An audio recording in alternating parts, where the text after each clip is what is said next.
2 years ago, Sri led an entirely different life. On the brink of poverty, her family of 4 lived in a makeshift home by the river, a place she called home for decades. Today, that home has turned into rubble, and all that's left are memories. It was hard for me to move in here. I was worried about leaving my job and my community. I cried every single day because I thought, how am I going to provide for my family now? I'm a traditional greengrocer, that is all I know how to do, but the market is far from here. For a few months, I went around from block to block selling vegetables to make a living. Sri is one out of thousands of urban poor who were relocated to this low-cost housing as part of the Jakarta government's program to eradicate slums across the city. 10 million people across Indonesia live in slum areas. Along these banks, they have made a home for themselves. But these rivers are filled with pollution and waste, exposing the residents to unsanitary living conditions and high health hazards. Garbage and wastewater from factories and households are dumped into these waters, blocking the river's canal, making the area heavily prone to flooding.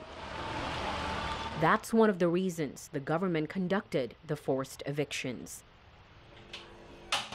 Sri tells me she still remembers the men who arrived at her home by the river 2 years ago. They gathered her belongings and immediately drove her to this flat. I'm quite settled in now, but my youngest son, he's 15 years old.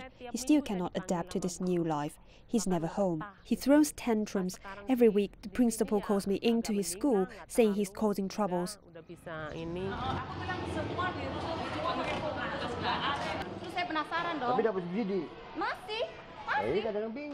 Annie has worked with thousands of families like Sri's, families that are finding it difficult to adjust to their new life. She's a program leader at the NGO Urban Poor Network. We help families to understand their rights. They have the right to live on the land where they have built a home. Our team gives them the moral support they need and prepares them to face reality if and when the government finally decides to move them away. Understanding is key. Residents in these flats are now required to pay rent and maintenance costs, many for the first time. Sri works as a traditional greengrocer. Her monthly income of $200 is not enough to cover her family's expenses.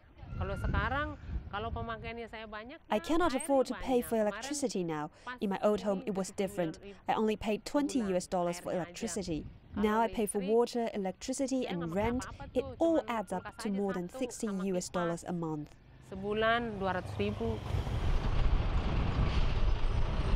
Moving forward comes at a price. Jakarta is developing at a fast pace. This can be seen in almost every corner of the city.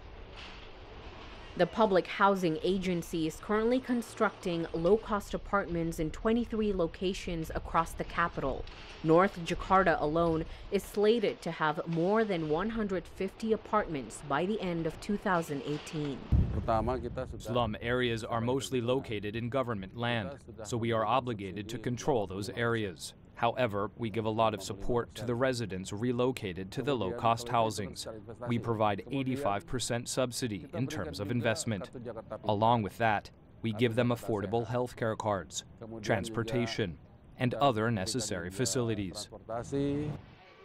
The agency is working to accommodate nearly 20,000 people, but Annie says neither the housing nor forced evictions provide a true solution. The government says that relocating these people has everything to do with human rights. But we speak to these families directly and they don't feel protected at all. Relocation is just another form of poverty. At least before, they could say that the house they lived in belonged to them. But in these flats, they own nothing. They will be renting for the rest of their lives. Urbanization has destroyed as much as it has built.